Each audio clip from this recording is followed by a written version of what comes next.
What's up, guys? Welcome into the very first 2023 NFL Draft stock check.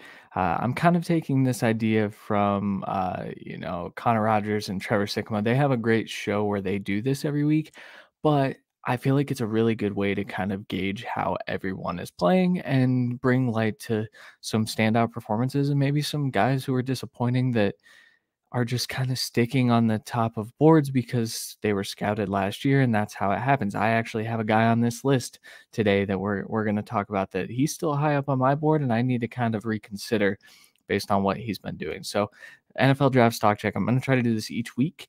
Give you 3 players to buy, 3 players to sell based on their performances on the week before, or maybe stringing together a couple of weeks, and then we'll go from there. So let's get into it. So the 6 players, the 3 sells: DJ Uiagalelei, Noah Sewell, and Rakim Jarrett. So DJU, the quarterback from Clemson; Noah Sewell, linebacker from Oregon; and Rakim Jarrett, wide receiver from Maryland. So let's start with DJ Uiagalelei. This last week, 27 of 39 for 191 yards, which is 4.9 yards per attempt, a touchdown and an interception. There have been a lot of moments of good from DJ Uiagalelei this year, but the reason his stock is down, in my opinion, is he has shown enough concerning things that he has to go back to school. And that means he probably has to transfer. And ultimately, I don't think that he's going to end up in the 2023 class, but this performance was just a lot of bad. And you can attribute it to a lot of different things, but ultimately, his stock is down.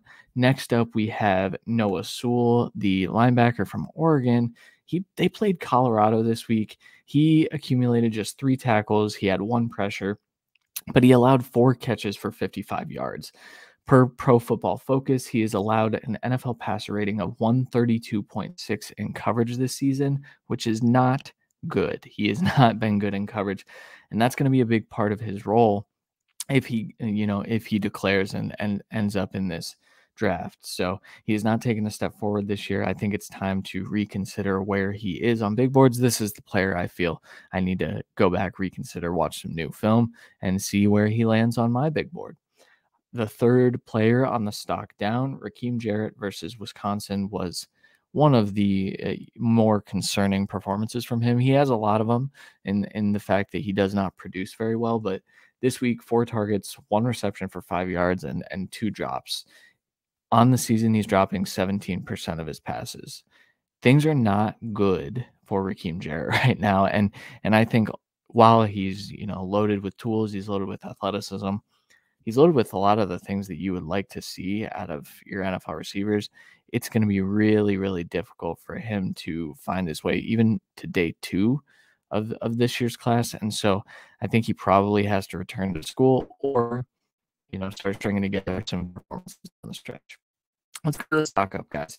So Tyree Wilson, from Texas Tech, this week against TCU, he's 6 pressures, a sack, and 4 tackles. His pass rush has been elite this year. He's displaying best, displaying turn. He is doing a ton of really, really good things. He's fierce in run defense as well. A lot of people have him pegged as like a 3-tech rusher. I think that he can win from outside alignments. This is a player I am very, very high on, and this week against TCU kind of highlighted that. Next up, we have Jalen Carter versus Tennessee, and you may be asking yourself, well, how can Jalen Carter move up? I'll tell you what, over his last 2 games, he's been pretty remarkable. This week against Tennessee, he had just 2 pressures and 2 tackles, but he also forced 2 fumbles. Over the last 2 weeks since returning from injury, he has 6 pressures, and he has looked as remarkable as ever. He is a borderline generational defensive tackle prospect, and we've kind of seen that over the last 2 weeks. He looks like he's going to be drafted inside the top 5 at this point, and there are going to be teams that have him number 1 on their big board. I promise you that. Lastly, we have Josh Downs this week against Virginia. 16 targets, 15 receptions, 166 yards, and a touchdown. He averaged 3.86 yards per route run on an average depth of target of just 7.7. This is a player that he's been knocked for his size. He's been knocked for maybe his inability to win on the outside, but he has shown a lot of ability to do those things. People just haven't really revisited the film.